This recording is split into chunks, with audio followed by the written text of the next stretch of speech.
Olá, no programa Pauta Especial de hoje vamos falar sobre a campanha de vacinação de cães e gatos contra a raiva. A gente traz também os detalhes da programação do projeto Palco Giratório do Sesc. Você vai ver também um pouco de duas exposições que estão em cartaz em Maceió.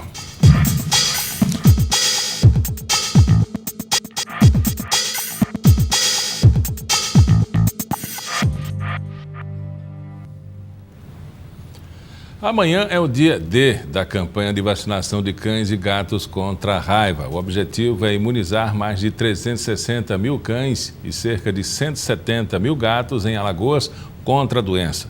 Para falar sobre essa campanha, eu converso agora com Silvana Tenório, técnica do controle da raiva da CESAL.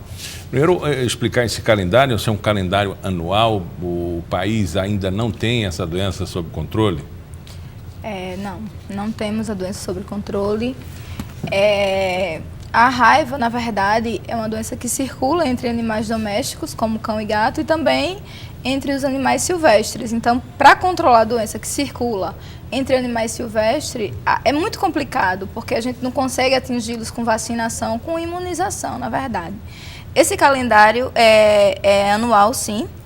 Nesse momento, essa data de 3 a 13 de abril, é uma data para o estado de Alagoas. A campanha já iniciou na zona rural desde o dia 3 de abril. E nós temos como dia 8 o dia da zona urbana, que a gente chama de dia D. Então, é o dia em que os postos fixos vão estar lá naqueles locais de costume dos anos anteriores, na zona urbana. E depois do dia da zona urbana, ela continua na zona rural, porque na zona rural nós temos uma dinâmica diferente de vacinação. Como existem locais de difícil acesso, fazendas muito longe, então os profissionais eles se deslocam até esses locais, a gente chama de posto volante, para vacinar esses animais lá no domicílio. E no sábado, que é amanhã, vai estar acontecendo na zona urbana, como eu já falei, as pessoas que devem se dirigir até os postos para levar seus animais. Silvana, existe uma temporada propícia, uma quadra propícia, um mês propício ao desenvolvimento dessa doença, ou a data é aleatória? Não, essa doença, diferente de algumas outras, não tem isso, porque ela é transmitida através da agressão desses animais. No ciclo urbano, como eu falei, cães e gatos, e no ciclo silvestre, aí morcego, raposa, primatas. Na verdade, a raiva ela atinge todos os animais mamíferos. Esses que eu falei são os animais transmissores em potencial. A data é porque a vacina ela confere imunidade de apenas 1 ano. Então, como aconteceu mais ou menos nesse período do ano de 2016, os municípios estavam encerrando entre março e abril, então a gente marca 1 ano depois para fazer. Como você perguntou, a data é por conta da imunidade, que ela só confere de 1 ano, e a gente, após 1 ano, a gente faz uma nova campanha. A janela de imunização, né? Isso, de 1 ano, a garantia, exato. Né? Pessoas que viajam precisam se vacinar, ou é o país inteiro? Quem visita, por exemplo, o norte do país, áreas de floresta, tem essa alteração, ou é por conta somente da febre amarela que essa preocupação existe? Não, na verdade, a febre amarela, a gente é mais a questão no momento dos primatas. A raiva, a imunização da raiva acontece nos cães, porque eles estão suscetíveis a adquirir o vírus nos cães e nos gatos através desses animais silvestres. Nós temos a profilaxia animal, que no caso é essa campanha para cães e gatos, e nós temos a profilaxia humana. Só que a profilaxia humana é pós-exposição. Essa profilaxia só acontece depois que você já submeteu ao vírus, ao contato com o vírus. Exemplo, quando as pessoas são agredidas por um desses animais que eu citei, cão, gato, sagui, raposa, morcego, aí essa pessoa busca a imunização nos postos. Não é uma vacina, não é uma doença como, por exemplo, a febre amarela, que a gente está vendo que as pessoas que se deslocam para áreas endêmicas têm que tomar essa vacina. Não, porque a raiva ela vai depender da exposição que o ser humano tem ao vírus. Ela é letal tanto nos animais quanto nos homens? Isso. Não que o homem não seja um animal, né? Eu costumo dizer sempre que ela é 100% letal, apesar de que há algumas controvérsias, porque no mundo acho que tivemos 4 casos em que a pessoa acometida com o vírus recebeu o tratamento e conseguiu sobreviver, porém vive até hoje em estado vegetativo. Então eu costumo dizer que é 100% letal para as pessoas não relaxarem, não acharem assim, não, tem tratamento, então relaxarem em buscar o atendimento quando por um acaso sofreu uma agressão. Então entendam que é uma doença extremamente dolorosa e que 99,9% das pessoas que uma vez adquiriu o vírus acabam morrendo, acabam indo a óbito. Bom, mas você falou que tem o tratamento pós-contato. Isso. Né? E ele é fiel, ele consegue resolver, garantia de 100%. Assim, o tratamento que eu falei é após a pessoa ter adquirido o vírus, que é esse caso que eu falei que tem 4 casos no mundo que sobreviveu. Agora, a profilaxia é 100% fiel. Como a AIDS, né? Parecido, né? Você pode ter o vírus, não ter a doença, né? Aí a profilaxia funciona. A profilaxia, que é a vacina humana, ela funciona. Uma vez você foi agredido por um cão que está raivoso. Então, essa doença ela é transmitida através da saliva e outras secreções dos animais. Então, você sofreu uma mordedura de um cão que está raivoso. Se você, conforme manda os protocolos, imediatamente você buscar a unidade de saúde e tomar a vacina e o soro antirrábico, é fiel, é 100% São aquelas fiel. injeções dolorosas na barriga ou já mudou? Não, já mudou. Mudou bastante. Então, são injeções que são aplicadas no braço ou na nádega, não são mais, acho que antigamente eram 20 injeções, não, hoje em dia são, dependendo da agressão, da gravidade, da situação do animal, se ele for um animal suspeito, são 5, o tratamento máximo são 5 doses. E é necessário que identifique o cão, prenda o cão ou o gato, nesses casos pode até prender, mas saguis, raposas que vão para a floresta, para o mato... Existe protocolo que é a observação do cão. Exemplo, você foi agredido por um cão que vive ali nas redondezas perto da sua casa.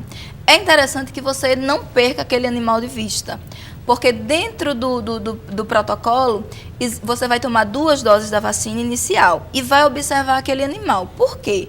Porque se aquele animal estiver raivoso, num período máximo de 7 dias ele vai a óbito.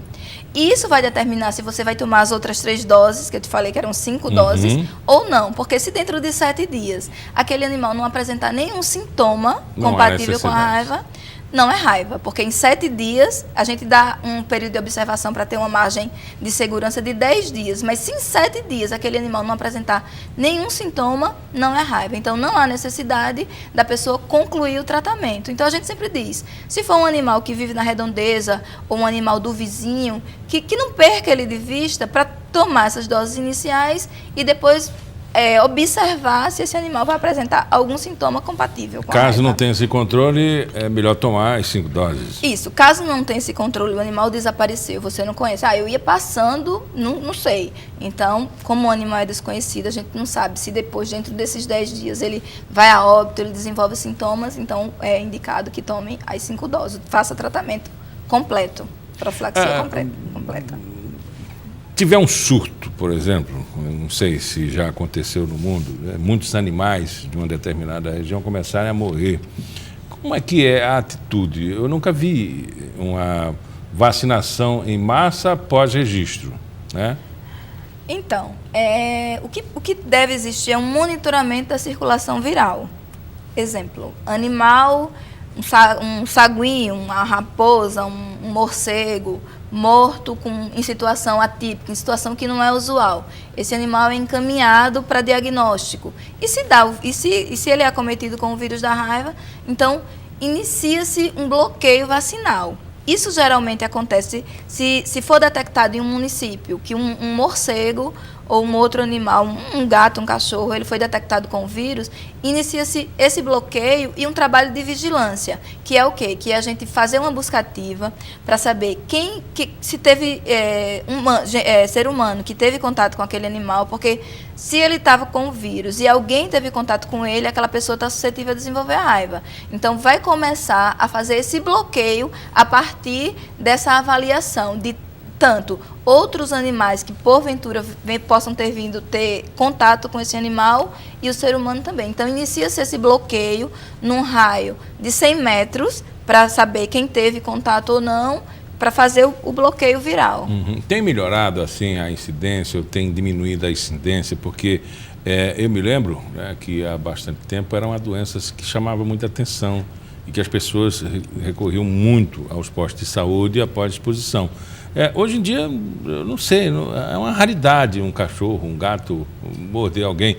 A incidência é maior aqui, mais no interior, como é que está essa situação? Na verdade, não é raridade. A gente tem muito registro de atendimento antirrábico, que a gente chama que é pós-exposição. A gente tem uma média aí de 200 a 300 registros de atendimento antirrábico mês.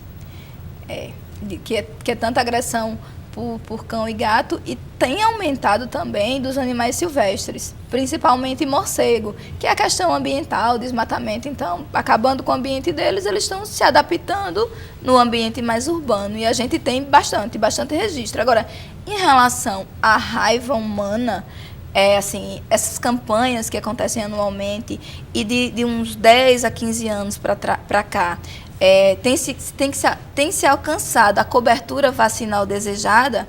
A gente vai completar esse ano, se Deus quiser, 11 anos sem registro de raiva humana.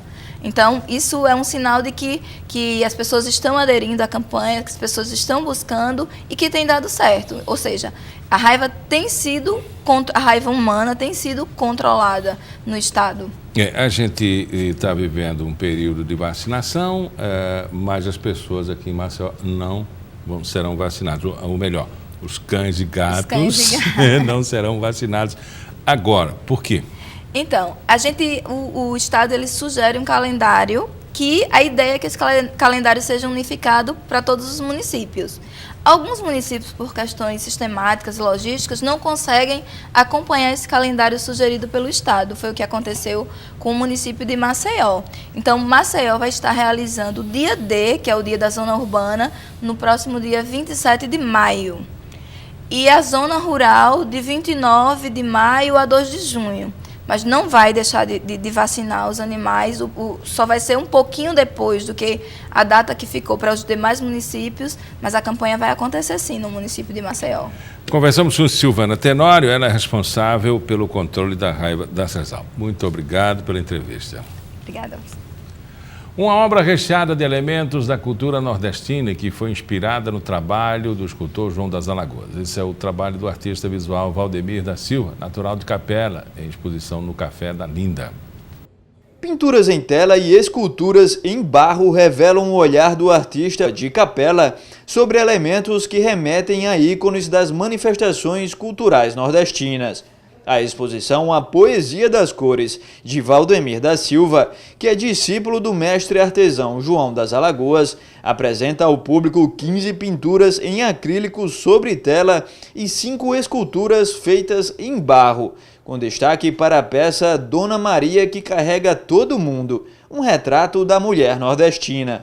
A exposição está em cartaz no Café da Linda, no Teatro Deodoro, no centro de Maceió, até o dia 5 de maio. A entrada é gratuita e a visitação está disponível das 2 horas da tarde até o horário de encerramento do evento que estiver ocorrendo no teatro. E daqui a pouco o nosso assunto é o projeto Palco Giratório, que esse ano vai contar 19 espetáculos de diversas artes.